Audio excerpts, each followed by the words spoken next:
تمہیں کون سے سرخاب کے پر لگے ہیں؟ جو پہلے تھے وہ تم سے زیادہ طاقتور بھی تھے، کیپیبل بھی تھے، آج بھی ان کے نشانات ہیں زمین پر۔ اللہم الیک اشکو ضعف قوتی وقلت حیلتی وحوانی علی الناس، اے اللہ میں تجھ سے شکوہ کرتا ہوں، شکایت کرتا ہوں اپنی قوت کی کمزوری، وسائل کی کمی اور لوگوں کے حوالے کیے جانے۔ اے اللہ مجھے کس کے حوالے کر دیا ہے؟ عملا بعید یتجہمنی، ایک ایسے بیگانے کے حوالے کر دیا اور ایک ایسے دشمن کے حوالے کر دیا جس کے دل میں کوئی رحم نہیں۔ ہجرت کے 1 سال کے بعد غزوہ بدر ہوا۔ اس سے پہلے نبی اکرم صلی اللہ علیہ وسلم نے 8 مہمیں روانہ کی ہیں، اور آپ نے قریش کو بتایا کہ میں زندہ ہوں اور میں تمہارے تجارتی راستے بھی کاٹ سکتا ہوں اور تمہیں سیاسی اعتبار سے الگ تھلگ بھی کر سکتا ہوں۔ میرا بھی رب ہے، آپ کا بھی رب ہے، میرا بھی رب ہے، میرے والدین کا بھی رب تھا، میرے بچوں کا بھی رب ہے، میرا بھی رب ہے، میری بیوی کا بھی رب ہے، مردوں کا رب، عورتوں کا رب، بوڑھوں کا رب، جوانوں کا رب، جوانوں کا رب، بچوں کا رب، گوروں کا رب، کالوں کا رب، لہذا وہ سب کا سانجا رب ہے۔ اس کا بنایا ہوا قانون ہی صرف مبنی بر عدل ہو سکتا ہے۔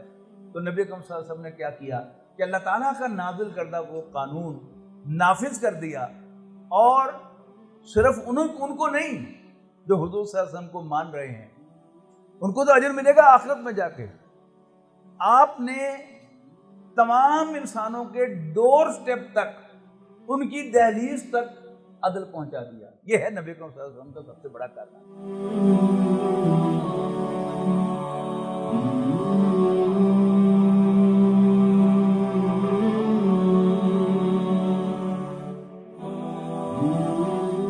نحمده ونستعينه ونستغفره ونؤمن به ونتوكل عليه ونعوذ بالله من شرور انفسنا ومن سيئات اعمالنا، من يهده الله فلا مضل له ومن يضلل فلا هادي له، ونشهد ان لا اله الا الله وحده لا شريك له، ونشهد ان سيدنا محمدا عبده ورسوله ارسله بالهدى ودين الحق ليظهره على الدين كله وكفى بالله شهيدا، فصلى الله عليه وسلم تسليما كثيرا كثيرا، اما بعد فاعوذ بالله من الشيطان الرجيم، بسم الله الرحمن الرحيم،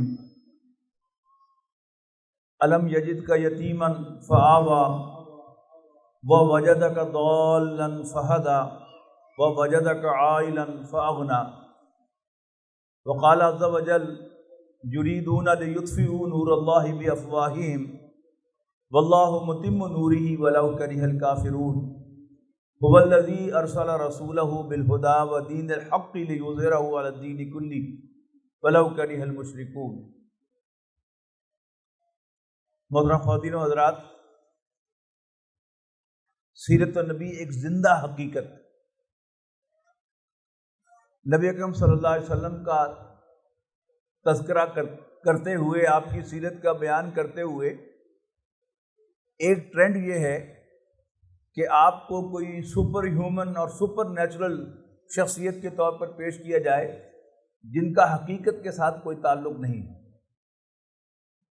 میں آپ حضرات کے سامنے شریعت کا جو آسپیکٹ رکھنے لگا ہوں، اس میں آپ محسوس کریں گے کہ آج بھی دنیا میں اگر کوئی شخص واقعی کام کرنا چاہتا ہے تو اس کے پاس نبی اکرم صلی اللہ علیہ وسلم کے طریقے کے سوا اور کوئی راستہ نہیں ہے۔ اور اللہ تعالیٰ نے اپنے جن اصولوں کی بنیاد پر یہ کائنات بنائی ہے اور نوع انسانی کو تخلیق فرمایا ہے، اور اس زمین پر جو حالات و واقعات ہیں وہ بالکل وہی پیش آئیں گے جو نہ صرف نبی اکرم صلی اللہ علیہ وسلم کو بلکہ اللہ کے تمام پیغمبروں کو پیش آئے۔ نبی اکرم صلی اللہ علیہ وسلم کی حیات طیبہ کے پہلے 4 سال کا بیان کرنے کے لیے میں نے آپ کو سورۃ الضحیٰ کی 3 آیات سنائی ہیں۔ ان میں نبی اکرم صلی اللہ علیہ وسلم کی ابتدائی زندگی کو 3 آیات کے اندر سمو دیا گیا ہے۔ الم یجد کا یتیمن فآوا، کیا اللہ نے آپ کو یتیم نہ پایا تو پناہ دے دی، پروٹیکٹ کیا۔ ووجدک ضالا فہدی، اور اس نے آپ کو اپنی منزل کا متلاشی پایا، راہ ڈھونڈتے ہوئے پایا تو راستہ دکھا دیا، گائیڈ کر دیا، ڈائریکٹ کر دیا۔ ووجدک عائلا فاغنی، اور آپ کو تنگ دست پایا تو غنی کر دیا۔ یہ تو ہمارا ایمان ہے کہ اس زمین پر اور اس پوری کائنات میں کوئی حادثہ پیش نہیں آتا، سب کچھ اللہ تعالیٰ کے فیصلے کے تحت، اللہ تعالیٰ کے علم میں اور اللہ تعالیٰ کی قدرت کے مطابق ہوتا ہے۔ نبی اکرم صلی اللہ علیہ وسلم اس دنیا میں ایک یتیم بچے کی حیثیت سے تشریف لائے، یہ کوئی حادثہ نہیں تھا، اللہ تعالیٰ کا فیصلہ تھا کہ جب دنیا میں آپ تشریف لائیں تو آپ کے والد آپ کے سر پر موجود نہ ہوں۔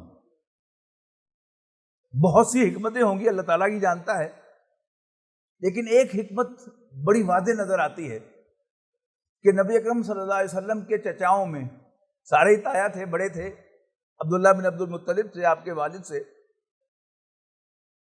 ان میں آپ کو نبی اکرم صلی اللہ علیہ وسلم کے حمایتی بھی ملتے ہیں اور آپ کے بدترین مخالف بھی ملتے ہیں۔ حضرت حمزہ رضی اللہ تعالیٰ عنہ ڈٹ کر ایمان لائے سن 5 نبوی میں، لیکن حضرت عباس رضی اللہ تعالیٰ عنہ ایمان تو نہ لا سکے کھل کر، لیکن سیرت النبی میں ان کی نبی اکرم صلی اللہ علیہ وسلم سے محبت بہت obvious ہے، بہت ظاہر و باہر ہے۔ لیکن وہ جو خاندانی نظام ہے جس کا میں ذکر کروں گا، اس کے تحت وہ بدر میں نبی اکرم صلی اللہ علیہ وسلم کے محبت کے باوجود قریش کی طرف سے حضور صلی اللہ علیہ وسلم کے مخالف لڑتے ہوئے آئے اور ان 70 قیدیوں میں شامل ہوئے کہ جو بدر میں قید ہوئے تھے۔ ابو طالب، اس نے خاندان کی سربراہی کا حق ادا کیا اور نبی اکرم صلی اللہ علیہ وسلم کو آخری سانس تک پروٹیکٹ کیا، لیکن وہی ابو لہب، وہ اول روز سے نبی اکرم صلی اللہ علیہ وسلم کا مخالف تھا۔ بہت بد نصیب آدمی کہ نبی اکرم صلی اللہ علیہ وسلم کے مخالفین میں ابو جہل بھی تھا، ولید بن مغیرہ بھی تھا، نضر بن حارث بھی تھا، ان سب کا قرآن مجید میں ذکر ہے، لیکن یہ واحد بدبخت ہے جس کو قرآن مجید میں نام لے کر کنڈیم کیا گیا ہے کہ قیامت تک قرآن مجید کی تلاوت کی جاتی رہے اور اس پر پھٹکار ہوتی رہے، تبت یدا ابی لہب وتب ما اغنی عنہ مالہ وما کسب۔ نبی اکرم صلی اللہ علیہ وسلم کی سیرت کو سمجھنے کے لیے ایک تو خاندانی نظام کو سمجھنا بہت ضروری ہے، جس کی طرف میں نے اشارہ کیا ہے۔ اگر نبی اکرم صلی اللہ علیہ وسلم کے والد زندہ ہوتے تو ظاہر ہے عبد المطلب ہی کی اولاد تھے نا، کیا جب وہ حضرت حمزہ کی طرح کھل کر ایمان لاتے؟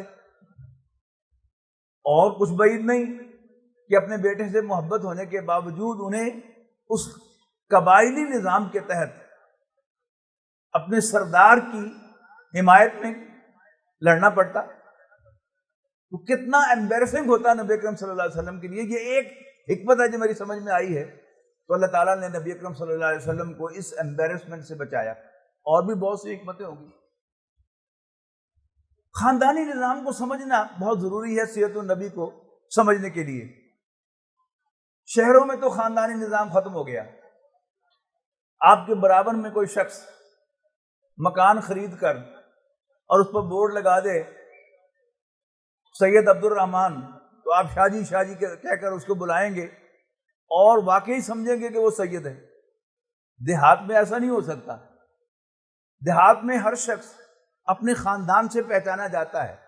آپ اپنے کسی دوست کے ساتھ اس کے گاؤں میں جائیں، کوئی XYZ گزر رہا ہو، آپ پوچھیں کہ یہ کون ہے، اس کا نام بعد میں بتائے گا، خاندان پہلے بتائے گا کہ یہ راجپوتوں کا ہے، رائیوں کا ہے، جاٹوں کا ہے، گجروں کا ہے یا ڈوگروں کا ہے، وغیرہ وغیرہ۔ تو خاندان. اور آپ کسی شہری تھانے میں جائیں گے تو وہ خالی پڑا ہوا ہوگا، لیکن آپ کسی دیہاتی تھانے میں جائیں گے تو وہاں ہر وقت آپ کو ٹھٹ لگے ہوئے ملیں گے. یہ کون لوگ ہیں کہ اگر کوئی راجپوت پکڑا گیا ہے تو سارے راجپوت اس کے پیچھے ہوں گے، جاٹ پکڑا گیا ہے تو جاٹ اس کے پیچھے ہوں گے، ارائی پکڑا گیا تو ارائی اس کے پیچھے ہوں گے. خاندانی نظام بڑا اہم نظام ہے، اس کو سمجھنا انتہائی ضروری ہے. اگر کوئی نوجوان کسی بھی خاندان کا کسی بہو بیٹی کو اغوا کر لے تو خاندان کے اندر تو اس کو جوتے بھی لگائیں گے، لیکن خاندان کے باہر سارے اس کے پیچھے کھڑے ہوں گے، خبردار ساڑھے منڈے نے ہاتھ لایا تھا. یہ ہے خاندانی نظام. ابو طالب ایک ideal head of the family ثابت ہوا اور اس نے نبی اکرم صلی اللہ علیہ وسلم کو آخری سانس تک پروٹیکٹ کیا کہ خبردار ساڑھے منڈے نے ہاتھ لایا تھا. نبی اکرم صلی اللہ علیہ وسلم اس دنیا میں تشریف تو لائے ایک یتیم بچے کی حیثیت سے، لیکن عام یتیموں کی طرح کہ جس کا کوئی والی وارث نہیں ہوتا، نبی اکرم صلی اللہ علیہ وسلم کو اللہ تعالیٰ نے پروٹیکٹ کر کے رکھا. پہلے دادا کے دل میں غیر معمولی محبت ڈالی. غیر معمولی کیوں کہہ رہا ہوں کہ جو سب سے بڑا پوتا ہوتا ہے وہ دادا کا بڑا خاص ہوتا ہے، لیکن جو پھر سلسلہ چل نکلتا ہے تو پھر ایک روٹین بن جاتی ہے. آپ کے والد عبداللہ تمام بھائیوں سے چھوٹے تھے، تو شاید درجنوں پوتے ہوں گے محمد بن عبداللہ کی پیدائش سے پہلے عبد المطلب کے، لیکن عبد المطلب نے اس پوتے کے لیے خاص محبت اپنے دل میں پائی. حرم میں لے کر گئے، مکے کے سرداروں سے کہا کہ میں نے اپنے اس پوتے کا نام محمد رکھا ہے صلی اللہ علیہ وسلم، اور مجھے امید ہے کہ اس کی بے حد تعریف کی جائے گی. محمد عربوں کا عام نام نہیں تھا. مکے کے لوگوں کے عام نام آپ کو عبداللہ ملیں گے. اسلام سے پہلے بھی اللہ کو جانتے اور مانتے تھے، لہذا عبداللہ نام رکھا کرتے تھے. وہ باقی ان کے نام جو ہے وہ مؤنث نام ہوتے تھے، عبادہ، اسامہ، حمزہ، حنظلہ، یہ سب کے سب مؤنث نام ہیں، لیکن ہوتے کن کے تھے؟ مردوں کے. تو یہ کیا تھا؟ ایک ان یوزول نام تھا، محمد تعریف کیا گیا. تو عبد المطلب نے کہا کہ مجھے امید ہے کہ اس کی بے حد تعریف کی جائے گی. 6 سال کی عمر میں والدہ کا انتقال ہوا، 8 سال کی عمر میں دادا کا بھی انتقال ہو گیا.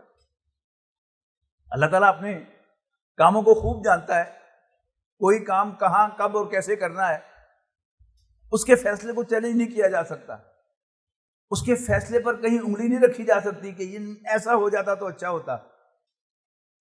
تو اللہ تعالیٰ کا فیصلہ تھا کہ 8 سال کی عمر میں دادا بھی چلا جائے. اس کے بعد ابو طالب خاندان کے سربراہ بنے اور ابو طالب نے خاندان کی سربراہی کا حق ادا کر دیا.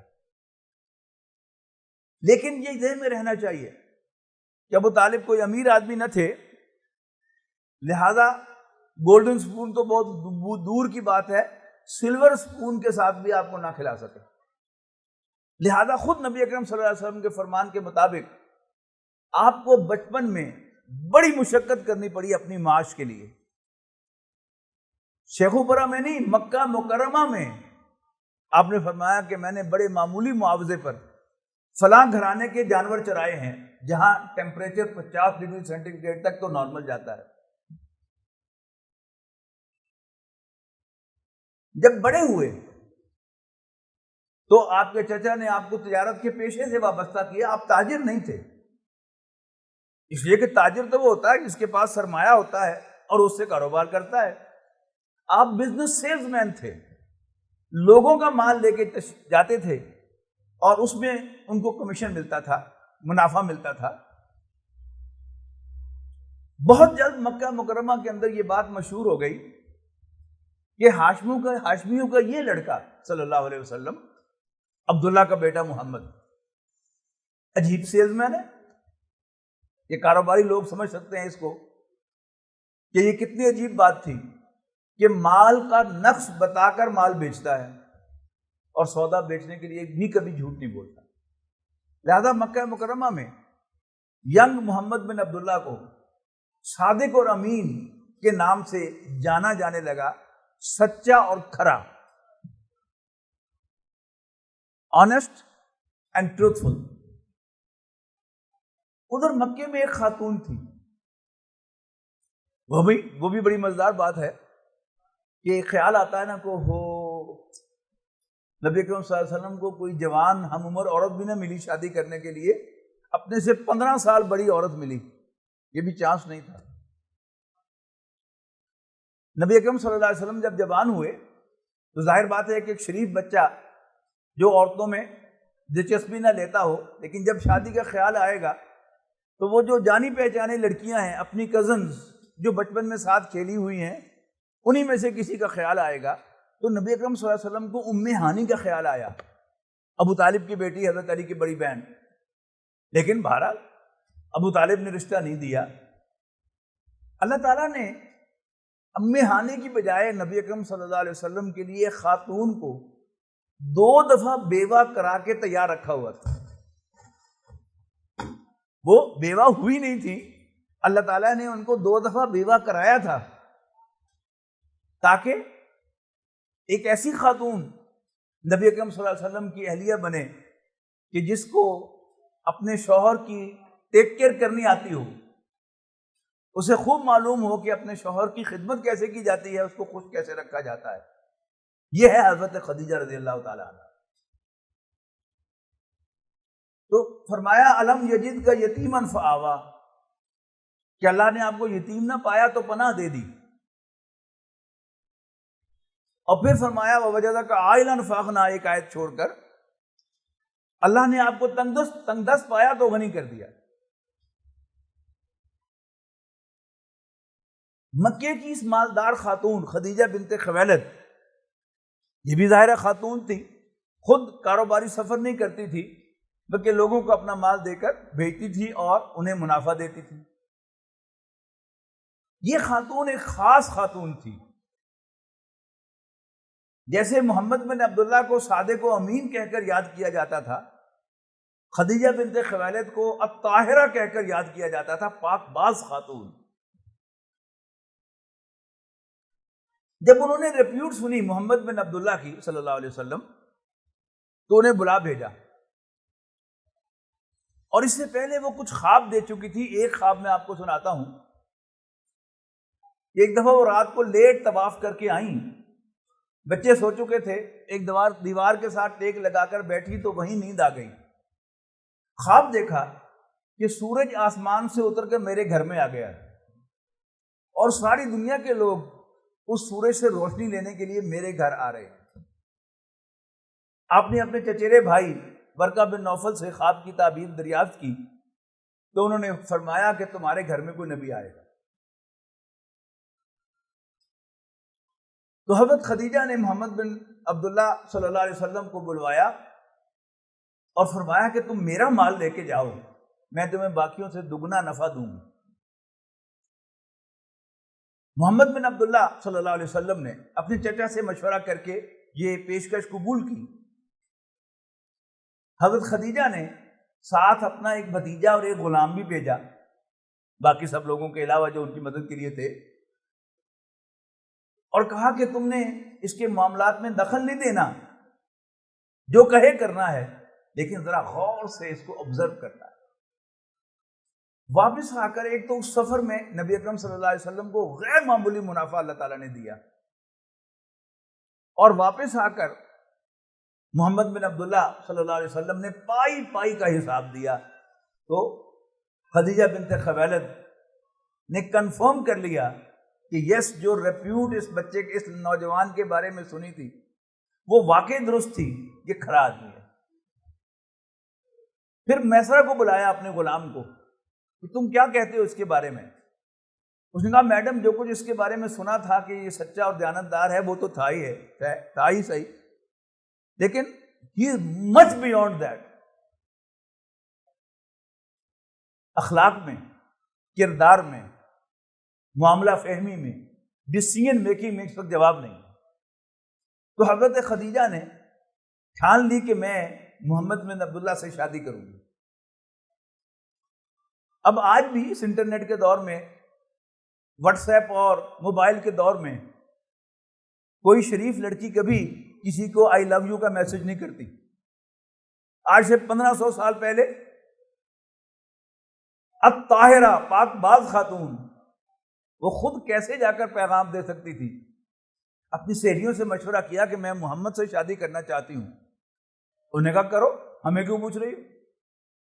تو آپ نے فرمایا، تو حضرت خدیجہ نے فرمایا کہ میں پیغام کیسے بھیجوں؟ آپ کی سہیلی نفیسہ تھی ایک، اس نے کہا کہ یہ مجھ پر چھوڑ دو۔ تو نبی اکرم صلی اللہ علیہ وسلم طواف کر کے یوں باہر نکلے، جیسے وہ حجر اسود سے ختم ہوتا ہے طواف تو یوں نکلتے ہیں مقام ابراہیم کی طرف، تو سامنے سے آئی نفیسہ، انہوں نے کہا محمد تم نے شادی نہیں کرنی؟ آپ نے فرمایا میں غریب آدمی ہوں، مجھ سے شادی کون عورت کرے گی؟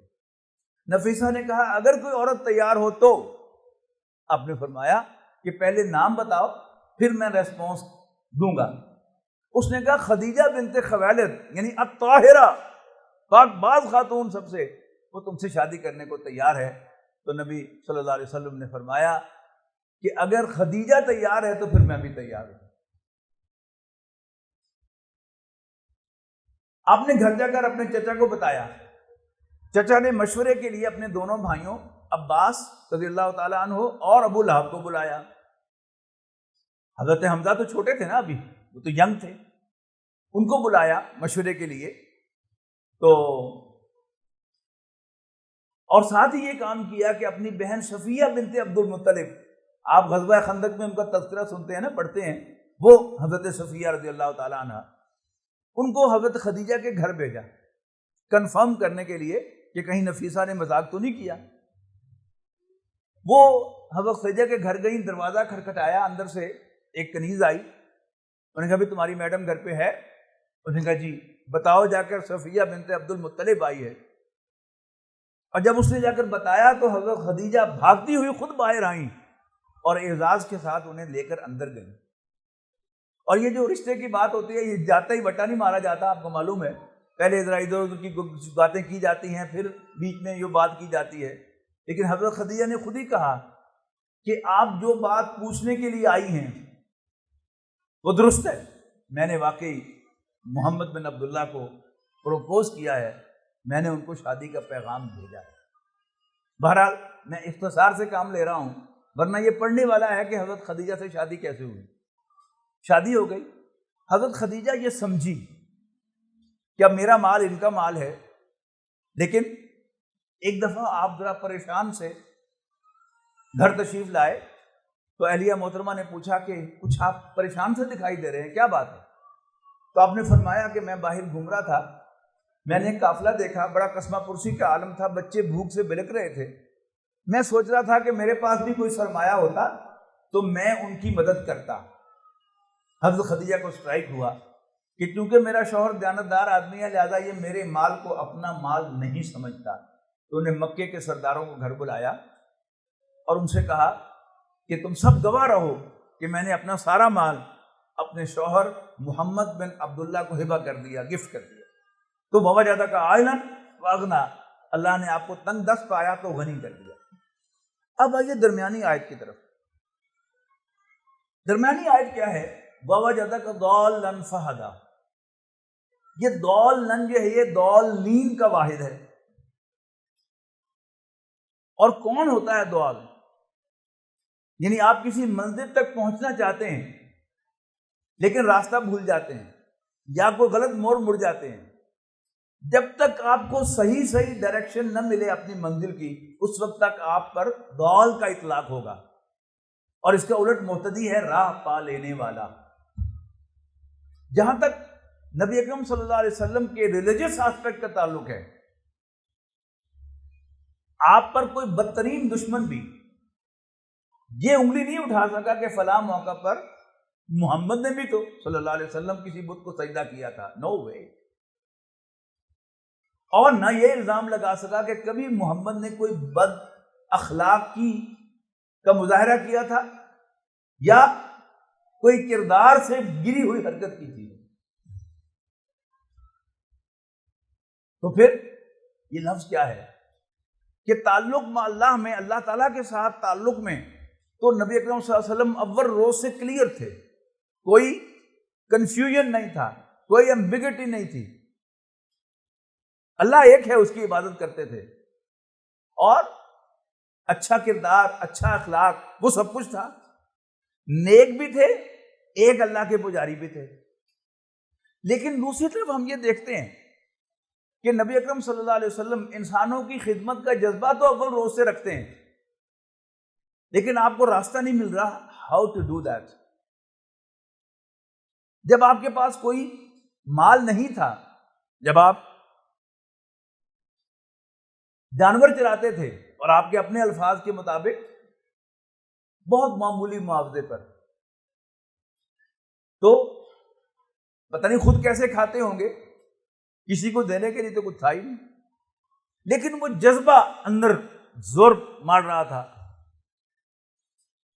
وہ نکلنے کے لیے بےتاب تھا. لہذا دو ایسے کام آپ نے منتخب کیے کہ جن میں پیسہ نہیں لگتا لیکن خدمت ہوتی ہے. یتیم کی اصل ضرورت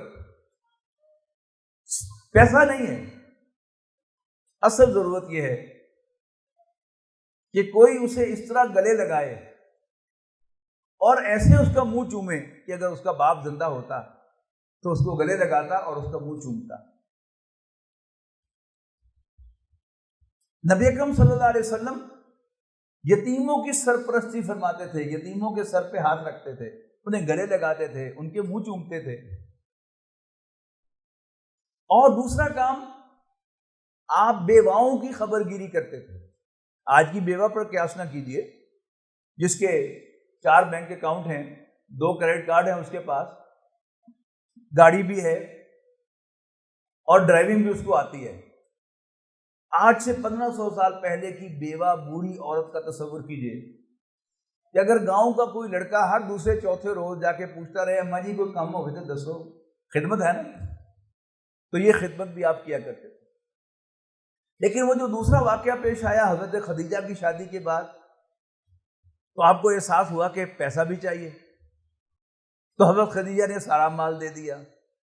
لیکن ایسا معلوم ہوتا ہے کہ نبی اکرم صلی اللہ علیہ وسلم کو محسوس ہوا کہ مزہ نہیں آیا، یہ کام تنے تنا کرنے کا نہیں ہے. تو مکہ مکرمہ میں ایک والنٹیئر آرگنائزیشن تھی، حلف الفضول، آپ نے وہ جوائن کی. لیکن ایسی والنٹیئر آرگنائزیشن، ایسی چیریٹیز، یہ بڑی قابل رحم ہوتی ہیں، یہ اپنی ناکامیوں پر خوش ہوتی رہتی ہیں. آپ ایسی کسی آرگنائزیشن کے دفتر میں جائیں تو وہاں پر آپ کو پرفارمنس ڈسپلے ہوتی ملے گی. پہلے چارٹ لگے ہوئے ہوتے تھے، اب ڈیجیٹل ڈسپلے مل جائے گا کہ ہماری آرگنائزیشن سن 2010 میں بنی، سال 2010 میں ہم نے 200 بھوکوں کو کھانا کھلایا، اگلے سال 500 کو کھلایا، پھر 1000 کو کھلایا، اور اب ہم ہزاروں کو کھلاتے ہیں. اب میرے جیسا ذرا چھوٹے ذہن کا مالک، لو آئی کیو رکھنے والا، وہ بڑا امپریس ہوگا کہ جی میرا بھی حصہ پالو. لیکن یہ ذہن میں رہنا چاہیے کہ نبی اکرم صلی اللہ علیہ وسلم نوع انسانی کے ذہین ترین فرد تھے. لہذا بہت جلد آپ کو احساس ہو گیا کہ ہم کچھ گین تو نہیں کر رہے، ہم تو لوز کر رہے ہیں. پہلے سال ہماری کمیونٹی میں 200 بھوکے تھے، تو اگلے سال 500 ہو گئے، پھر 1000 ہو گئے. کھانا کھلانے سے بھوک ختم نہیں ہوتی، ڈی این ایس الاؤنس دینے سے، تنخواہ بڑھانے سے غربت ختم نہیں ہوتی. اور ایک خیال ہوتا ہے کہ اگر ظالم مار دیے جائیں تو ظلم ختم ہو جائے گا، اس لیے کہ جو حلف الفضول تھا اس کا مینیفیسٹو کیا تھا؟ بھوکے کو کھانا کھلائیں گے، جب بھی کوئی مدد کو پکارے گا تو ہم اس کی مدد کو پہنچیں گے اور ظالم کا ہاتھ روکیں گے.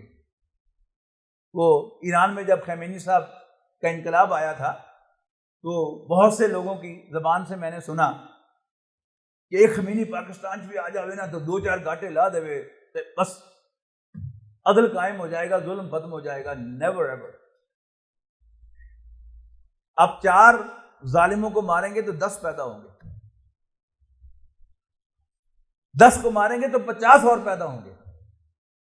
کھانا کھلانے سے بھوک ختم نہیں ہوتی اور 2-4 ظالموں کو مارنے سے ظلم ختم نہیں ہوتا. تو نبی اکرم صلی اللہ علیہ وسلم پریشان ہوئے. ایسے تھوڑا ہوتا ہے. آپ کے گھر کا کوئی فرد، آپ کا کوئی دوست ملنے والا، وہ اڑا اڑا سا نظر آئے، پریشان سا نظر آئے، سوچوں میں گم نظر آئے، آپ کیا کہتے ہیں جا کے اس کو کہ بھائی تمہیں کیا مسئلہ ہے، خیریت تو ہے؟ صحیح بخاری کی حدیث ہے کہ فلما بلغ 40 سنۃ، جب نبی اکرم صلی اللہ علیہ وسلم کی عمر مبارک 40 سال کے قریب ہوئی، فلما حبب الیہ الخلاء، تو آپ کو تنہائی پسند آنے لگی اور آپ غار حرا میں جا کر تنہائی اختیار کرتے، خلوت گزین ہو جاتے، وَيَتَحَنَّسُ فِيهِ، اور اس میں عبادت کرتے. اب حدیث کی تشریح کرنے والوں کے سامنے یہ سوال آ گیا کہ قرآن مجید نازل نہیں ہوا تھا، نماز آئی نہیں تھی، تو آپ 7 ہفتے وہاں قیام فرماتے تھے، تو کون سی عبادت کرتے رہتے تھے؟ تو انہوں نے کنکلوژن نکالا، وضاحت کی کہ کانا صفت و تعبدی ہی فی غار الحرا التفکر والاعتبار.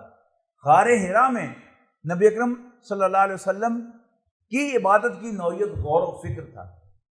اگلا سوال کون سا غور و فکر؟ یہ بھی کہنے کو سننے کو ملا کہ اس کائنات کے بارے میں غور و فکر کہ اس کو کس نے بنایا.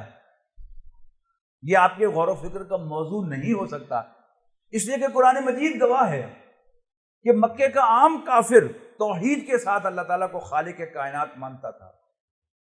1 سے زائد مرتبہ یہ آیت قرآن مجید میں وارد ہوئی ہے، لَإِن سَأَلْتَهُمْ مَنْ خَلَقَ السَّمَاوَاتِ وَالْأَرْضِ، یقیناً اگر تم ان سے پوچھو کہ بتاؤ بھلا آسمان اور زمین یعنی کائنات کو کس نے پیدا کیا، لَيَقُولُنَّ اللَّهُ، تو لازماً کہیں گے کہ اللہ تعالیٰ ہی نے پیدا کیا. تو نبی اکرم صلی اللہ علیہ وسلم کو کیسے پتہ نہیں تھا؟ آپ نے تو کبھی کسی بت کو سجدہ بھی نہیں کیا. اور باقی مکے کے لوگ توحید کے ساتھ خالق مانتے تھے لیکن شرک کے ساتھ الہ مانتے تھے. اب وہ جو 40 سالہ زندگی کو ٹریس کریں پیچھے سے، جہاں کبھی آپ ادھر جاتے ہیں کبھی ادھر جاتے ہیں، کبھی یوں خدمت کرتے ہیں کبھی یوں خدمت کرتے ہیں، تو معلوم ہوگا کہ وہ جو دعال لن تھا وہ انسانی خدمت کے لیے تھا کہ میں انسانیت کے اندر سے بھوک ہیتے ختم کروں، کیسے ان کو ہیلپ آؤٹ کروں، کیسے میں ظلم کا خاتمہ کروں. تو اللہ تعالیٰ نے کیا کیا؟ نبی اکرم صلی اللہ علیہ وسلم کو گائیڈ کر دیا، آپ کو ڈائریکٹ کر دیا. آپ پریشان تھے، غور و فکر کر رہے تھے، کیا کروں، میں غربت کیسے ختم کروں، میں بھوک کیسے ختم کروں، میں ظلم کیسے ختم کروں. تو وَوَجَدَكَ ضَالًّا فَهَدَىٰ، تو اللہ تعالیٰ نے رہنمائی فرما دی، ڈائریکٹ کر دیا، راستہ دکھا دیا. وہ راستہ کیا تھا؟ اقرأ بسم ربک الذی خلق، اعوذ باللہ من الشیطان الرجیم، پڑھ اپنے اس رب کے نام سے جس نے پیدا کیا. اور ابھی آپ کو بتا چکا ہوں، وہ آیت سنا چکا ہوں کہ مکے کے کافر توحید کے ساتھ اللہ تعالیٰ کو خالق کائنات مانتے تھے، لیکن اب گائیڈنس کیا تھی، ڈائریکشن کیا تھی؟ ان کو نئی بات کیا بتائی؟ وہی اللہ جس کو تم اپنا خالق، پوری کائنات کا خالق مانتے ہو، وہی تمہارا رب ہے، وہی تمہارا آقا ہے. اور یہاں رب ہمارا پر ایک پوری گفتگو ہو چکی ہے، آپ کو یاد ہوگا.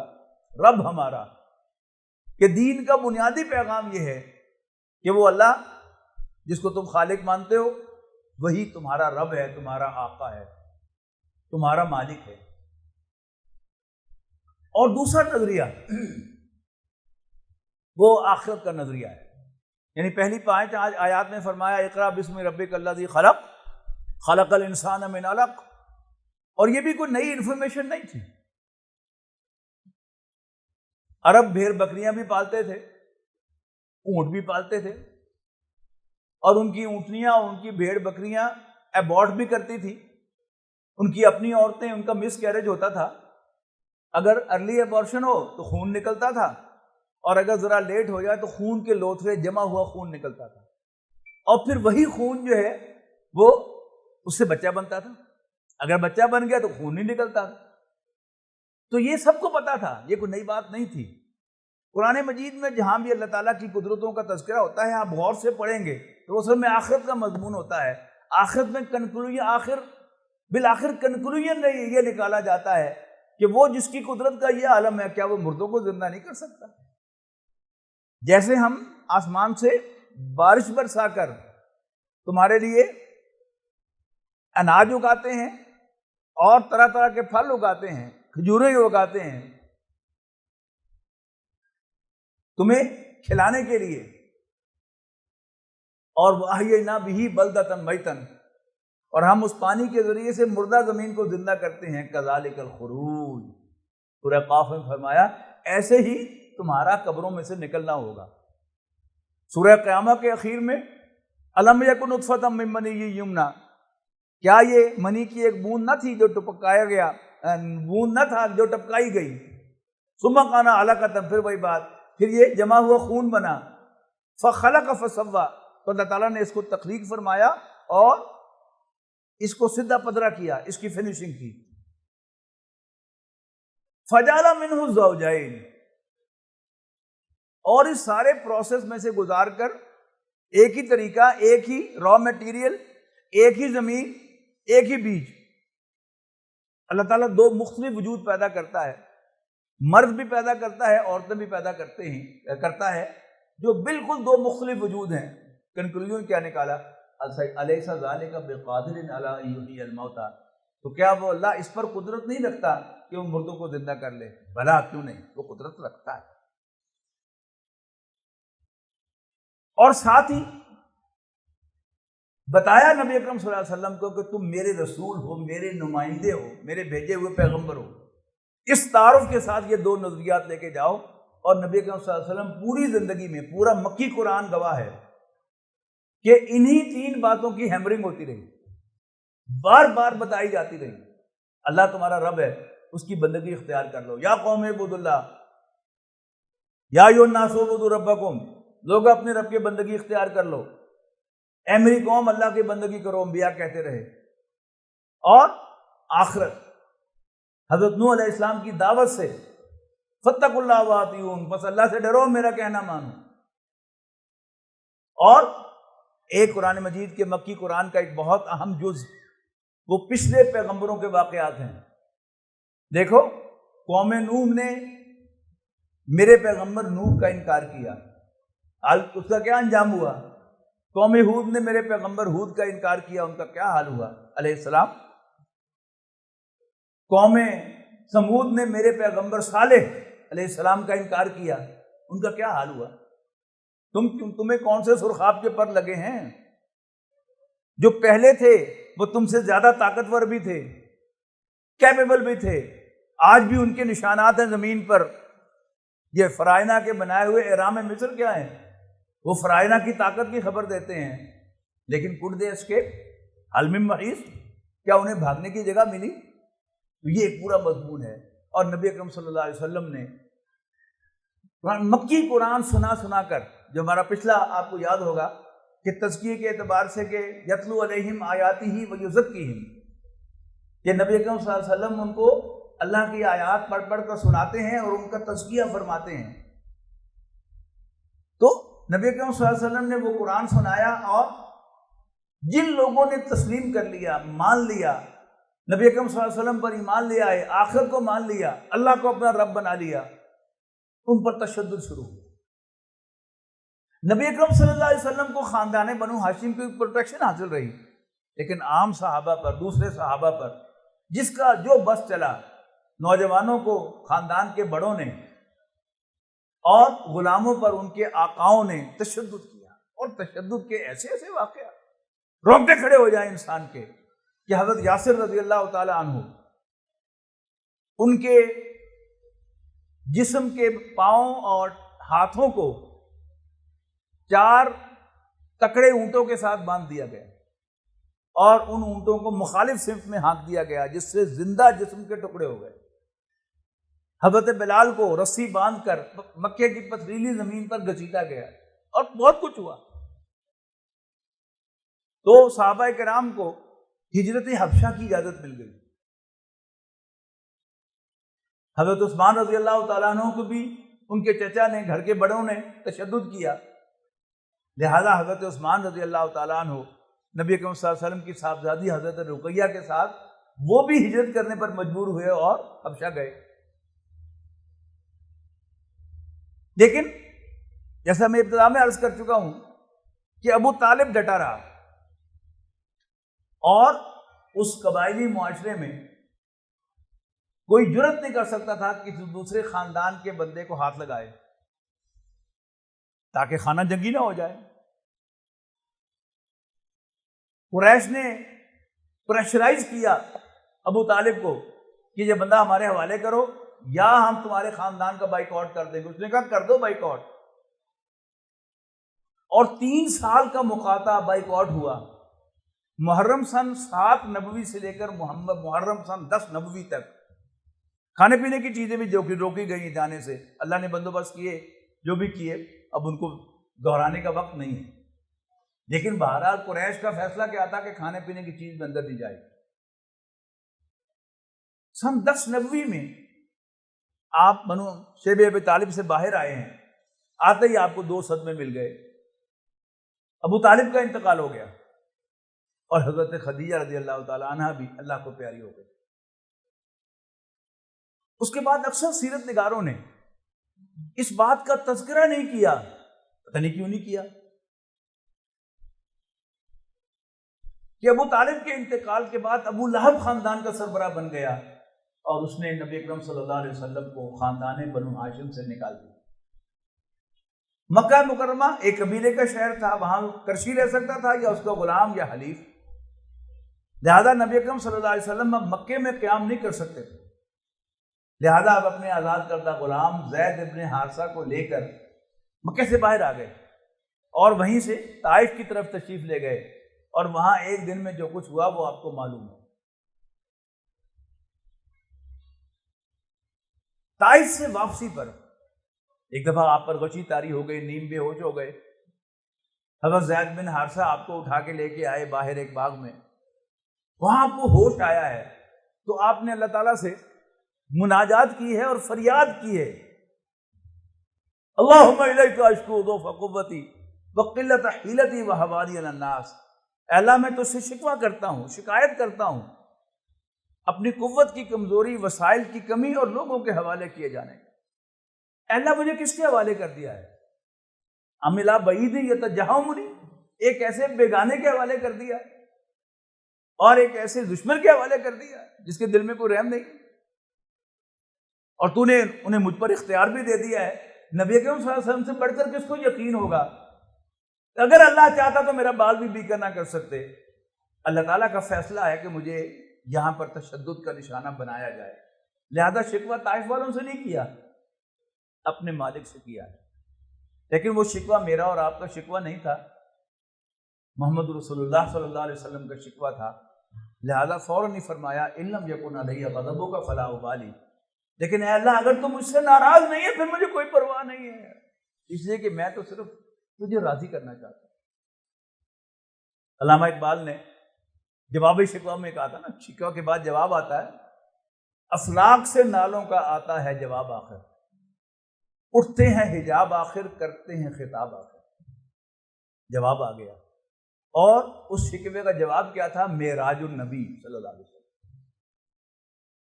اللہ تعالیٰ نے بلایا اپنے پاس، اور اس موقع پر جیسے میں قرض کر چکا ہوں کوئی بھی ایکسیڈنٹل واقعہ نہیں ہے، انسیڈنٹل نہیں ہے، اللہ تعالیٰ کی پلاننگ تھی. اب بلایا، کیوں بلایا؟ آپ کی اشک شوئی کے لیے، آپ کے آنسو پوچھنے کے لیے،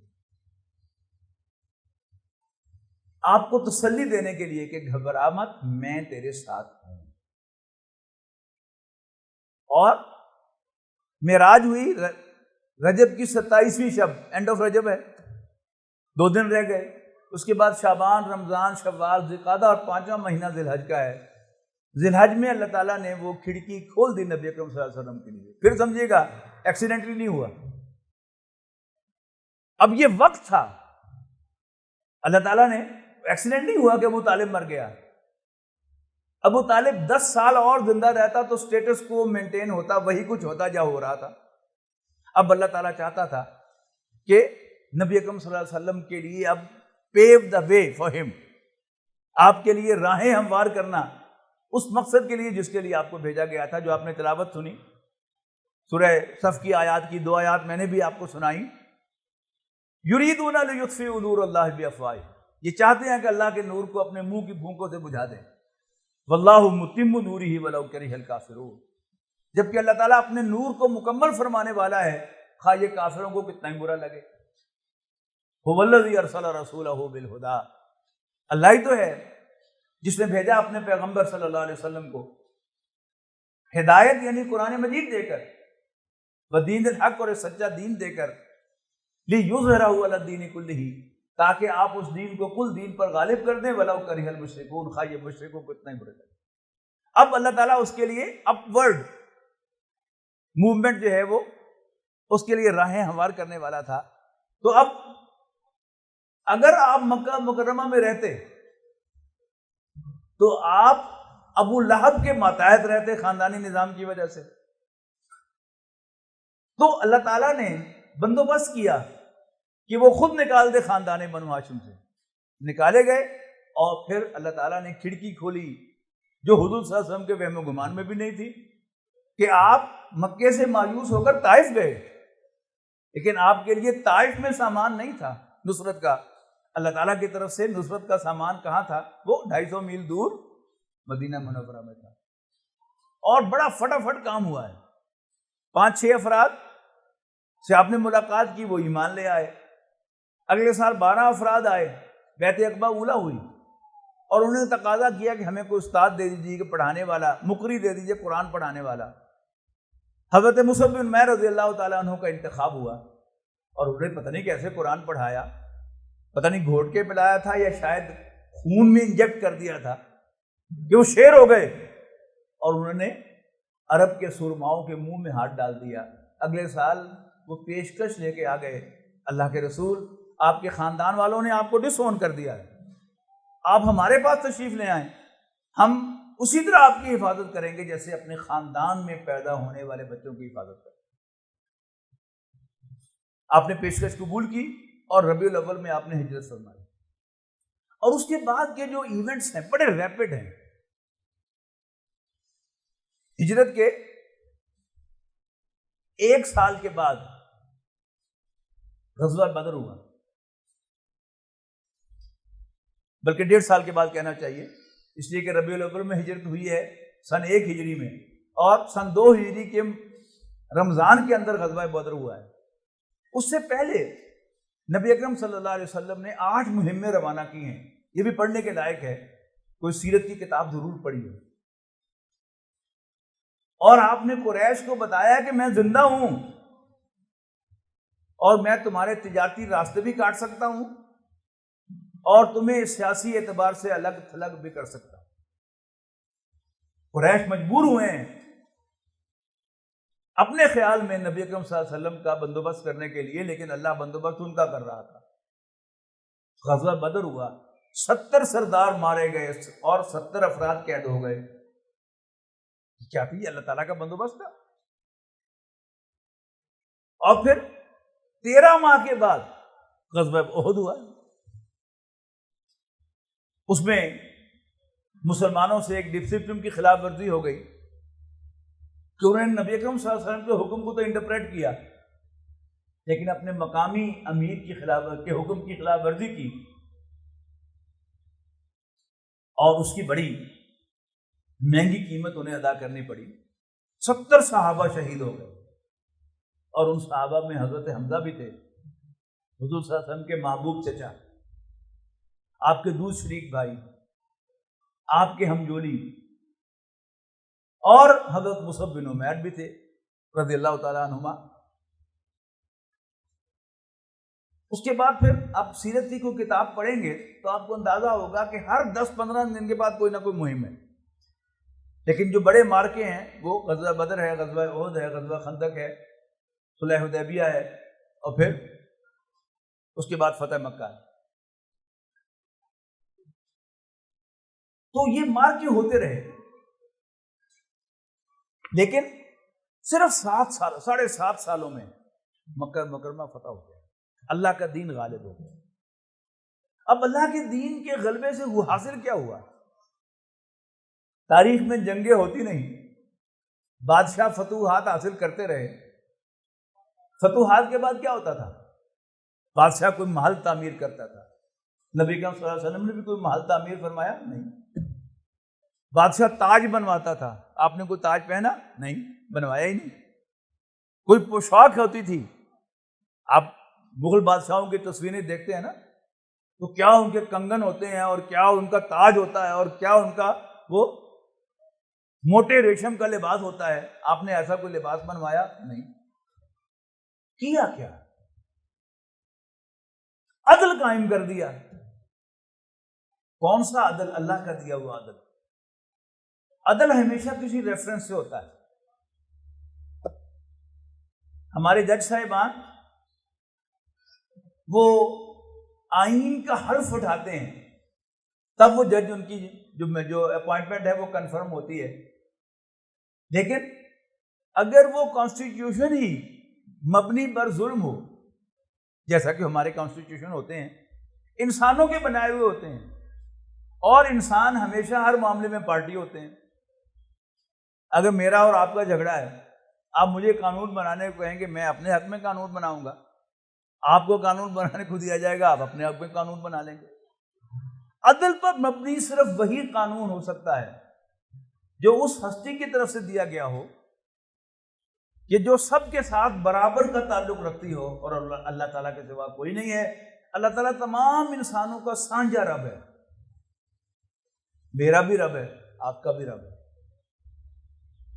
میرا بھی رب ہے، میرے والدین کا بھی رب تھا، میرے بچوں کا بھی رب ہے، میرا بھی رب ہے، میری بیوی کا بھی رب ہے، مردوں کا رب، عورتوں کا رب، بوڑھوں کا رب، جوانوں کا رب، جوانوں کا رب، بچوں کا رب، گوروں کا رب، کالوں کا رب۔ لہذا وہ سب کا سانجھا رب ہے، اس کا بنایا ہوا قانون ہی صرف مبنی بر عدل ہو سکتا ہے۔ تو نبی اکرم صلی اللہ علیہ وسلم نے کیا کیا کہ اللہ تعالیٰ کا نازل کردہ وہ قانون نافذ کر دیا، اور صرف ان کو نہیں جو حضور صلی اللہ علیہ وسلم کو مان رہے ہیں، ان کو تو اجر ملے گا آخرت میں جا کے۔ آپ نے تمام انسانوں کے ڈور سٹیپ تک، ان کی دہلیز تک عدل پہنچا دیا۔ یہ ہے نبی اکرم صلی اللہ علیہ وسلم کا سب سے بڑا کارنامہ۔ آپ رحمت للعالمین تھے، رحمت للمسلمین نہیں تھے، صرف عالمین، تمام جہانوں کے رب۔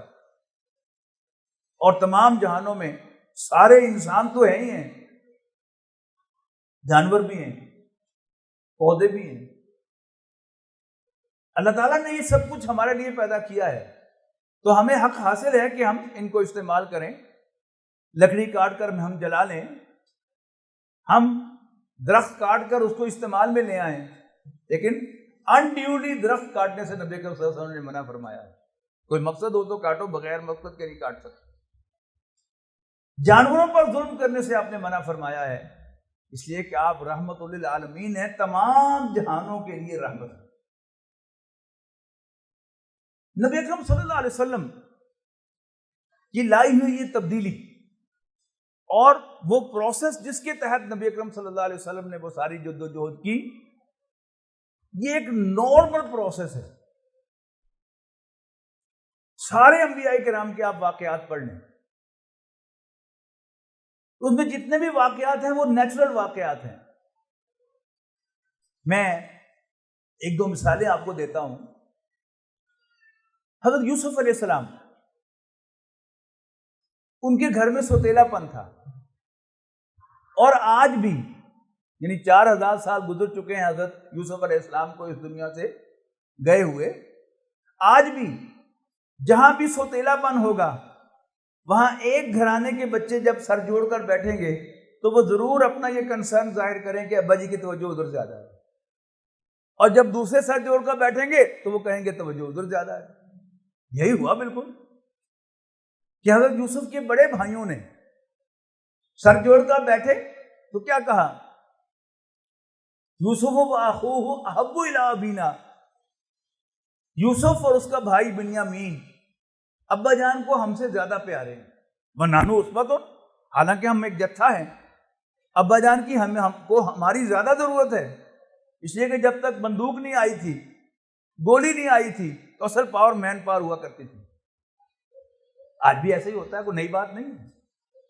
جب ہم حضرت یوسف علیہ السلام کے قصے کو ایک غیر معمولی قصہ بنا دیں گے، معمول کا قصہ نہیں، تو ہمارے لیے اس میں کوئی ہدایت نہیں رہے گی۔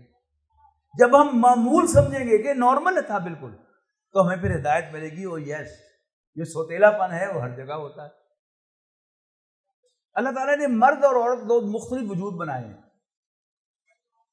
ان میں سے عورت کو اللہ تعالیٰ نے مرد کی کمزوری بنایا ہے، مرد کو عورت کی کمزوری نہیں بنایا۔ مرد کی نظر عورت کی طرف اٹھے گی، ہر عورت کی طرف، وہ گوری ہو، کالی ہو یا گندمی رنگ کی ہو، موٹی ہو یا پتلی ہو، خوبصورت ہو یا بدصورت ہو، لیکن عورت کی نظر مردوں کی طرف نہیں اٹھتی۔ ایک عورت شادی شدہ ہو، بال بچے دار ہو، she hardly looks around، وہ مردوں کی طرف اس طرح تاک جھانک نہیں کرتی۔ جبکہ مرد نے 10 شادیاں بھی کی ہوں تو بہرحال ہی لکس اراؤنڈ، یہ کیا ہے؟ یہ حقائق ہیں۔ وہاں کیا تھا؟ یعنی عورت کی نظر اٹھے گی کسی غیر معمولی مرد کی طرف، وہ غیر معمولی امپریسو مرد خوبصورتی اور حسن کی وجہ سے بھی ہو سکتا ہے، ہینڈسمنس کی وجہ سے بھی ہو سکتا ہے، یا کسی اور وجہ سے امپریس کرنے والا ہو، وہ مالدار ہو، مال بھی ایک امپریشن ہوتا ہے، وہ استاد ہو، بڑا اچھا استاد ہو، کہ آپ کو جو تماشے دیکھنے کو ملتے ہیں کہ یونیورسٹی کے اساتذہ جوان بچیوں کے ساتھ شادی کر لیتی ہیں اور بچیاں خوشی سے شادی کرتی ہیں، یہ کیا ہے کہ مرد امپریس کر لیا اس نے تو عورت اس کی طرف مائل ہو سکتی ہے، نارملی نہیں ہوتی۔ یوسف علیہ السلام چونکہ ایکسٹرا آرڈنری ہینڈسم تھے، لہذا وہ مالکن ان کی جس کے ہاتھوں میں پل کر وہ جوان ہوئے تھے، اس کے لیے بھی irresistible ہوئے، یہ ہے ہدایت۔ آج بھی ایسے ہی ہوگا۔ تو جب ہم اپنی بیویوں کو، اپنی عورتوں کو، اپنی بچیوں کو امپریسو مردوں، وہ ہینڈسمنس کی وجہ سے امپریسو ہوں یا کسی اور لحاظ سے امپریسو ہوں، ان کو پر ایکسپوز کریں گے تو پھر وہ چنگ چڑھیں گے جو چڑھ رہے ہیں، یاد رکھیے گا۔ کو ایجوکیشن ہوگی، تماشے لگیں گے۔ ہماری بچیاں دفاتر میں جا کر کام کریں گی تو پھر جو ہونا ہوگا وہ ہو رہا ہے اور ہوتا رہے گا، یہ نارمل، کوئی اب نارمل بات نہ سمجھیے گا۔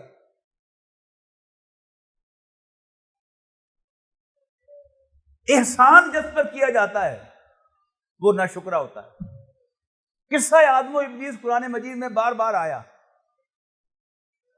کہ اللہ تعالیٰ نے ابلیس کو، عزازیل کو جو جن تھا، پروموٹ کر کے فرشتہ بنایا، پھر فرشتوں کا استاد مقرر کیا۔ چاہیے یہ تھا کہ وہ انتہائی شکر گزار ہوتا، لیکن نہ شکرا نکلا۔ اللہ تعالیٰ نے آدم و حوا پر احسان فرمایا کہ انہیں اشرف المخلوقات بنا دیا۔ شیطان نے پٹو ڈالا کہ اللہ تمہیں فرشتہ تو بنایا ہی نہیں، دیکھو نا تم بہتر ہو کہ فرشتے بہتر ہیں، وہ اپنی شکل بدل لیتے ہیں، وہ چٹکی میں آسمان سے زمین پر اور زمین سے آسمان پر چلے جاتے ہیں، تم کیا ہو؟ کمی رکھ دی اللہ نے تم پر۔ اور بالکل جو آج بھی ہوتا ہے، آپ کسی پر احسان کریں، آپ نے اس کو 80 دے دیے تو وہ 80 کا شکر ادا نہیں کرے گا، وہ 20 پر کہے گا وہ باقی 20 کیوں نہیں دیے مجھے۔ تو یہ حقائق ہیں، پورا قرآن مجید حقائق پر مبنی ہے، ہدایت ہے۔ ہر وقت میں، ہر سچویشن میں وہ ہمیں گائیڈ کرتا ہے کہ اب یہ کرنا ہے، اب یہ کرنا ہے، یہ بھی گائیڈ کرتا ہے اور یہ بھی بتاتا ہے کہ جب بھی ایسی سچویشن ہوگی تو یوں ہوگا، جب ایسی سچویشن ہوگی تو یوں ہوگا۔ تو سارے انبیاء کرام کی جو تاریخ ہے وہ حقائق پر مبنی ہے، اور نبی کریم صلی اللہ علیہ وسلم کی سیرت بھی حقائق پر مبنی ہے۔ وہ سٹیپ بائی سٹیپ دیکھتے چلے جائیے، سٹیپ بائی سٹیپ دیکھتے چلے جائیے۔ پچھلے انبیاء کرام کی سیرت میں اور نبی اکرم صلی اللہ علیہ وسلم کی سیرت میں بڑا نمایاں فرق یاد رکھیے گا کہ نبی اکرم صلی اللہ علیہ وسلم بھی اللہ تعالیٰ کی تائید و نصرت سے کامیاب ہوئے، اور سابقہ انبیاء کو بھی اللہ تعالیٰ نے بچا کے رکھا، ورنہ کافر تلے ہوئے تھے حضرت نوح کو قتل کرنے، حضرت ہود کو قتل کرنے، حضرت صالح کو قتل کرنے، اور حضرت موسیٰ کو قتل کرنے کے لیے تو فرعون تلا ہوا تھا ان کی پیدائش سے پہلے۔ لیکن باقی پیغمبروں کے معاملے میں کچھ اب نارمل واقعات ہوئے جن کو ہم معجزات کہتے ہیں۔ سمندر پھٹ گیا، اور نوح علیہ السلام کی قوم کو اللہ نے پانی میں غرق کر دیا، کہیں زلزلہ آ گیا، اب نارمل۔ لیکن نبی اکرم صلی اللہ علیہ وسلم کی حیات طیبہ میں کوئی معجزہ اس اسٹرگل کے اندر نہیں آیا۔ آپ کا معجزہ قرآن مجید تھا۔ آپ نے ہمیشہ اپنی رسالت کی دلیل کے طور پر قرآن مجید کو پیش کیا ہے کہ میں اللہ کا رسول ہوں۔ دلیل کیا ہے؟ ثبوت کیا ہے؟ یہ قرآن ہے۔ اس جیسا قرآن لے آؤ، 10 صورتیں لے آؤ، 10 نہیں لا سکتے 1 صورت لے آؤ۔ لیکن 1400 سال سے ابھی تک اس چیلنج کو رسپونڈ نہیں کیا گیا، اس کا جواب نہیں دیا گیا۔ تو نبی اکرم صلی اللہ علیہ وسلم نے مدینہ منورہ آ کر اپنی پریزنس کا احساس دلایا، اور وہی ہونا تھا جو ہوا۔ قریش چڑھ دوڑے۔ آپ نے 8 مہمیں بھیجی، اور ایک مہم تھی کہ جب نبی اکرم صلی اللہ علیہ وسلم کو پتہ چلا کہ قریش نے ایک فنڈ ریز کیا ہے، اس سے ایک قافلہ بنائیں گے اور اس کا مال شام کی طرف بھیجیں گے بیچنے کے لیے، جو منافع ہوگا اس کو محمد اور اس کے ساتھیوں کو معاذ اللہ کرش کرنے کے لیے صلی اللہ علیہ وسلم استعمال کریں گے۔ آپ کا حق تھا کہ آپ اس قافلے کو انٹرسیپٹ کرتے۔ آپ نکلے ہیں مدینہ منورہ سے صحابہ کی ایک بڑی جماعت کے ساتھ، لیکن اللہ تعالیٰ کو منظور کیا تھا؟ آپ جب پہنچے اس شہراہ پر تو پتہ چلا کہ وہ تو 2 دن پہلے قافلہ جا چکا ہے۔ اب نیچرلی نبی اکرم صلی اللہ علیہ وسلم نے وہیں پر قیام فرمایا، اپنے مخبر بھیج دیے آگے کہ واپسی پر اس کو روکیں گے۔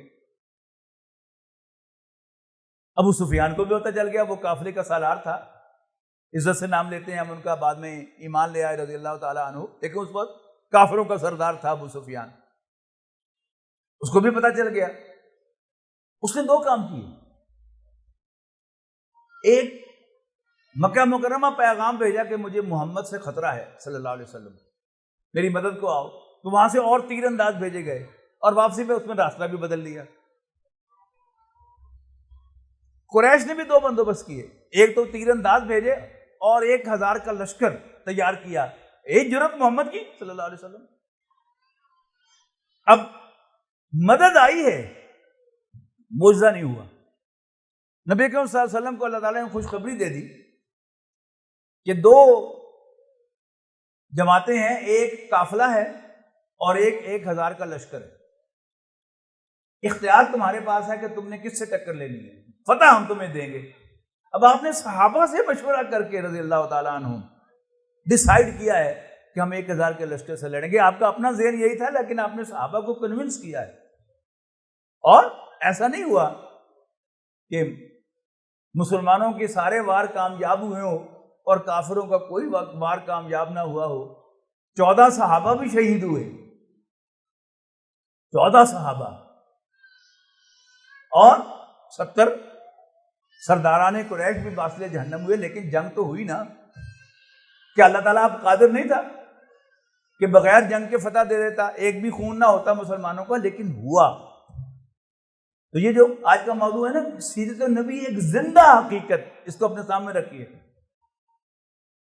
پھر غزوہ احد ہوا، غزوہ خندق ہوا۔ سن 6 ہجری میں نبی اکرم صلی اللہ علیہ وسلم نے ایک خواب دیکھا، اور یہ ذہن میں رکھیے گا کہ نبی کا خواب وہی ہوتا ہے، جھوٹا نہیں ہوتا۔ آپ نے خواب میں دیکھا کہ میں اپنے ساتھیوں کے ساتھ عمرہ کر رہا ہوں۔ خواب میں ایک ایونٹ ہوتا ہے جو دکھایا جاتا ہے، آنے والا ایونٹ، یعنی اسی تقدیر میں سے اللہ تعالیٰ کوئی ٹکڑا جو ہے اس کو پریویو دکھا دیتا ہے. آج کی زبان میں, کمپیوٹر کی زبان میں کہیں گے پریویو. لیکن پیچھے تاریخ نہیں ہوتی کہ یہ واقعہ کب پیش آئے گا. نبی اکرم صلی اللہ علیہ وسلم کے دل میں اللہ نے ڈالا کہ یہ ابھی جانا. نارملی کیا ہوتا تھا کہ جب نبی اکرم صلی اللہ علیہ وسلم کوئی قدم اٹھاتے تھے جو اللہ تعالیٰ کی انسٹرکشن کے برعکس ہوتا تھا تو آپ کو فوراً وحی کے ذریعے سے کریکٹ کیا جاتا تھا کہ نہیں ایسے نہیں ایسے. لیکن اب کیا ہوا؟ اللہ تعالیٰ نے روکا نہیں, بلکہ میں تو کہتا ہوں کہ اللہ تعالیٰ ہی نے وہ انٹرپریٹیشن دل میں ڈالی اور آپ صحابہ کو لے کر چل پڑے. وہ خواب اگلے سال کا تھا لیکن آپ چل پڑے. پھر وہاں پہنچے تو آگے قریش کا قبضہ ہے. حضرت عثمان رضی اللہ تعالیٰ عنہ کو بھیجا کہ تم قریش کے ساتھ نیگوشیٹ کر کے آؤ کہ ہمارا عمرے کا ارادہ ہے, لڑائی کا کوئی ارادہ نہیں, ہم صرف عمرہ کریں گے واپس آ جائیں گے. حضرت عثمان رضی اللہ تعالیٰ عنہ نے بڑی محنت سے 3-4 دن لگا کر ان کو قائل کیا کہ نہیں, لیکن انہوں نے اپنی ٹانگ اونچی رکھی کہ اس سال عمرہ نہیں کریں دیں گے. نبی اکرم صلی اللہ علیہ وسلم تک ایک ریومر پہنچی, افواہ پہنچی کہ عثمان شہید کر دیے گئے ہیں رضی اللہ تعالیٰ عنہ. تو نبی اکرم صلی اللہ علیہ وسلم نے پھر اس ریومر پر اعتبار کر لیا, پھر وہی نہیں آئی اور نہیں یہ افواہ ہے. آپ نے بیعت لے لی موت کی کہ تم میرے ہاتھ پر بیعت کرو کہ یہاں مر جاؤ گے, عثمان کے خون کا بدلہ لیے بغیر نہیں جاؤ. اب قریش بھی دور سے اندازہ لگا رہے تھے, وہی تو مرنے مارنے پہ تیار ہو گئے, لہذا وہ منتیں کرنے کے لیے آئے ہیں اور یہ صلح حدیبیہ ہو گئی بالکل نیچرل انداز میں. اور صاف پتہ چل رہا ہے کہ اب یہ ڈیفیٹڈ مینٹیلٹی کے ساتھ آئے ہیں. پتہ چل گیا ان کو کہ ہم لڑ نہیں سکتے. 10 سال کا معاہدہ کرنے آئے ہیں کہ 10 سال کا معاہدہ کر لیں کہ ہم جنگ نہیں کریں گے, لیکن ذرا اپنی ٹانگ کو اونچا رکھنے کے لیے کہ اس سال نہیں کرو گے, اور بڑی سخت شرائط لے کے آئے. اور بڑی عجیب بات ہے کہ نبی اکرم صلی اللہ علیہ وسلم وہ ساری شرائط مانتے چلے جا رہے ہیں. صحابہ کو غصہ آ رہا ہے, تیش آ رہا ہے, یہ کیوں کر رہے ہیں. حضرت عمر آ رہے ہیں, السنا علی الحق, اللہ کے رسول کیا ہم حق پر نہیں ہیں. صحابہ کرام پریشان ہیں لیکن آپ مان رہے ہیں. اللہ تعالیٰ نے اس کو فتح مبین قرار دے دیا. ویسے کیا تھا, بغیر عمرے کے واپس آنا. تصور کیجئے آپ احرام شراب پہن کے جائیں عمرہ کرنے کے لیے, اور وہاں سعودی ایئرپورٹ پر, یہ جو جدہ ایئرپورٹ پر آپ کو اترنے نہ دیا جائے تو کس مایوسی کے عالم میں آپ آئیں گے, اس کو تصور کیجیے. اللہ تعالیٰ نے اس کو فتح مبین قرار دیا اور اس کے 2 سال کے بعد مکہ مکرمہ فتح ہو گیا. اب ثابت کیا ہوا؟ ہم سب کہتے ہیں نا کہ سنت اصل راستہ ہے, لیکن جب ہم سنت کا نام لیتے ہیں تو ہمارے ذہن میں صرف نماز اور حج زکوٰۃ آتا ہے یا اخلاقی تعلیمات آتی ہیں, جبکہ سنت ایک بڑی وسیع اصطلاح ہے. یہ نبی اکرم صلی اللہ علیہ وسلم کی پریکٹس ہے. اس پریکٹس میں جہاں 5 وقت کی نماز ہے, رمضان کے روزے ہیں, حج ہے, اسی پریکٹس کے اندر نبی اکرم صلی اللہ علیہ وسلم کی جو 23 سالہ جد و جہد ہے, 21 سالہ جد و جہد کہہ لیں, وہ 2 سال اس کے بعد بھی آپ زندہ رہے, وہ بھی فالو کرنا ضروری ہے. آپ نے ایک منہج, ایک سٹائل, ایک وے آف لائف, اب وے آف سٹرگل جو ہے وہ ہمارے سامنے رکھا ہے. آج پھر اگر ہم اللہ کے دین کو غلبہ دلانا چاہتے ہیں, اور وہ غلبہ ہوگا, نبی صلی اللہ علیہ وسلم کی پیشین گوئیاں ہیں, ہم نہیں کریں گے تو اللہ تعالیٰ کوئی اور قوم لے آئے گا. ہے یہاں یورش تاتار کے افسانے سے, پاسبا مل گئے کعبے کو صنم کھانے سے. ہمارا دین اللہ تعالیٰ میرا اور آپ کا محتاج نہیں, ہم اس دین کے محتاج ہیں. اللہ تعالیٰ کا ہم پر کرم اور احسان ہے کہ اس نے ہمیں مسلمان بنایا ہے, ہمیں اپنی جماعت میں شامل کیا ہے, اپنی پارٹی میں شامل کیا ہے. ہم نہیں کریں گے تو اللہ تعالیٰ کوئی اور قوم لے آئے گا. عربوں نے کمزوری دکھائی اور تاتاری ان کو روند کر چلے گئے, پھر اللہ تعالیٰ نے انہی کے دل میں اسلام کی محبت ڈال دی, وہ مسلمان ہو گئے, اور پھر خلافت ترکی میں شرف سے ہو گئی. تو اللہ کا دین تو غالب ہوگا. مختلف جماعتیں, مختلف تنظیمیں اس کا نعرہ لگا رہی ہیں. تنظیم اسلامی جس کے تحت یہ پروگرام ہو رہا ہے, یہ بھی اسی کا نعرہ لگا رہی ہے کہ تنظیم اسلامی کا مقصد جو ہے وہ اللہ کے دین کا قیام ہے, یہاں سامنے وہ آپ کو ملے گا کہ تنظیم اسلامی کا پیغام خلافت راشدہ کا نظام، ہم وہی نظام جو نبی اکرم صلی اللہ علیہ وسلم نے قائم فرمایا تھا اور صحابہ اکرام نے خلافت راشدہ کے دوران اس کو 4 چاند لگائے اور وہ پھلا پھولا، وہی نظام ہم واپس لانا چاہتے ہیں۔ لیکن ہمارے نزدیک اس کا طریقہ کار کیا ہے؟ سب سے پہلے دعوت، اور دعوت کس کی؟ قرآن کی، یتلو علیہم آیاتہ و یزکیہم۔ اس کے بعد پھر آرگنائزیشن، جو لوگ میسر آئیں ان کو آرگنائز کرنا، پھر ان کی تربیت، اور اس کے بعد پھر کفر کے ساتھ ٹکر لینا۔ پہلے پیسیو ریزسٹنس ہوگا، پھر ایکٹیو ٹکر ہوگی، اور پھر اللہ تعالیٰ اگر کامیابی عطا فرمائے گا تو ہم کامیاب ہو جائیں گے، اور اگر ہماری قسمت میں کامیابی نہیں ہوگی تو ہمیں اللہ تعالیٰ ہٹا دے گا، ہم ناکامی سے دوچار ہوں گے، اور اللہ تعالیٰ کسی اور جماعت کو لائے گا کہ جو اس کام کو منزل تک پہنچائیں گے۔ تو تنظیم اسلامی آپ کو دعوت دیتی ہے کہ آپ نبی اکرم صلی اللہ علیہ وسلم کی سیرت کا مطالعہ کریں، بلکہ میں آپ سے ایک کمٹمنٹ لینا چاہتا ہوں کہ آپ میں سے اگر کسی نے ابھی تک سیرت کی کوئی کتاب نہیں پڑھی تو آپ ضرور پڑھیں، اپنے مسلک کے مصنف کی پڑھیں، اپنے پسند کے آتھر کی پڑھیں، لیکن ضرور پڑھیں، لیکن وہ آبجیکٹو سیرہ ہو جو نبی کریم صلی اللہ علیہ وسلم کی پیدائش سے لے کر آپ کے وصال تک، وہ سیکوینس کے اندر آپ کو وہ سارے کے سارے واقعات جو ہے پڑھائے۔ خود آپ فیصلہ کریں کہ نبی اکرم صلی اللہ علیہ وسلم کی سنت، آپ کا طریقہ کار کیا ہے۔ یہ اسلام نہ پہلے دعاؤں سے غالب ہوا تھا، نہ اب دعاؤں سے غالب ہوگا، بے شک آپ حرم میں کھڑے ہو کر لمبی لمبی دعائیں کرتے رہیں۔ جس طرح نبی اکرم صلی اللہ علیہ وسلم نے کنسرٹڈ ایفرٹ کی تھی، جہاں غزل محنت کی تھی، اپنے ساتھیوں کے خون بہائے تھے، اپنا بھی خون بہایا تھا، طائف میں بھی، احد میں بھی، تب اللہ کا دین غالب ہوا ہے۔ تو اللہ کے دین کے غلبے کے لیے میری، آپ کی، ہم سب کی ذمہ داری ہے کہ ہم اس کام کے لیے اپنا تن من دھن لگائیں۔ تو میں تنظیم اسلامی کی طرف سے آپ کو دعوت دیتا ہوں، پہلے تو آپ سیرت کی کتاب پڑھیں، اور پھر اس کے بعد ڈاکٹر سارم صاحب رحمہ اللہ کی کتاب منہج انقلاب نبوی پڑھیں۔ پہلے آپ آبجیکٹو سیرہ، اور پھر یہ تجزیاتی سیرہ بھی پڑھیں کہ انہوں نے کس طرح سیرت کو، مختلف واقعات کو آپس میں کنیکٹ کیا ہے اور اس کو ایک انقلابی جد و جہد کے سانچے میں ڈالا ہے۔ پھر وہ پڑھیں، پھر تنظیم اسلامی کے لٹریچر کا مطالعہ کریں، ہمیں دیکھیں، ہمارے ساتھیوں کو دیکھیں، اگر دل گواہی دے کہ واقعی یہی جماعت ہے جس کو جوائن کرنا چاہیے تو پھر آپ جوائن کریں۔ اگر محسوس ہو کہ یہ جماعت باتیں ٹھیک ہو رہی ہیں لیکن یہ جماعت اہل نہیں ہے، پھر کوئی دوسری جماعت تلاش کریں۔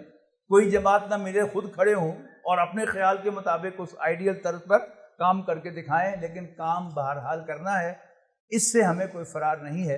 اللہ تعالیٰ سے دعا ہے کہ اللہ تعالیٰ ہمیں سیرت النبی کو صحیح معنوں میں سمجھنے اور اس کو اپنی زندگی کا لائحہ عمل بنانے کے توفیق عطا فرمائے۔ آخر دعوانا ان الحمدللہ رب العالمین۔ بہت شکریہ۔